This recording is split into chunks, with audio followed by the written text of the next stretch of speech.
Chères sœurs et chers frères, bienvenue dans cette semaine du deuxième dimanche de l'Avent où l'évangéliste Saint Marc nous parle de Saint Jean-Baptiste, ce messager de Dieu qui crie dans le désert et qui prépare les chemins du Seigneur. Chères sœurs et chers frères, j'aimerais s'il vous plaît que l'on se pose ensemble la question suivante. Sommes-nous des messagers du Christ? Qu'est-ce que cela signifie qu'être messager du Christ? Cela signifie un messager du Christ prie, agit et parle de Dieu à son prochain.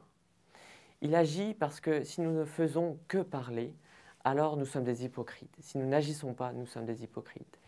Et, comme disait Saint Luc, chapitre 6, verset 46, « Pourquoi m'appelez-vous Seigneur, Seigneur, et ne faites-vous pas ce que je vous dis ?»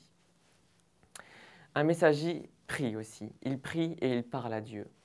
Il fait cela parce que c'est grâce à la prière que nous découvrons, premièrement, le plan que Dieu a pour nous. Et c'est aussi grâce à la prière que nous obtenons la force d'agir.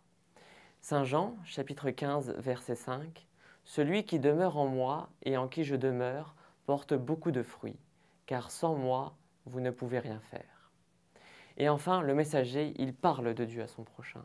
Pourquoi? Parce que quand nous aimons notre prochain, nous voulons lui annoncer tout ce que Dieu a fait de bien et de beau dans notre vie et qu'il pourrait aussi faire dans la sienne. Première épître de Saint Pierre, versets 15 à 16. « Soyez prêts à tout moment à présenter une défense devant quiconque vous demande de rendre raison de l'espérance qui est en vous. Mais faites-le avec douceur et avec respect. » Chères sœurs et chers frères, Noël approche. Comme Saint Jean-Baptiste, nous pouvons préparer les chemins du Christ.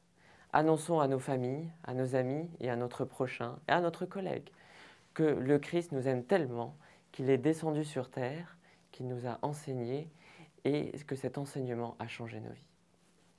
J'aimerais aussi, s'il vous plaît, que nous prenions un dernier moment ensemble pour nous rappeler que le temps de l'Avent est un temps de préparation à la venue du Christ.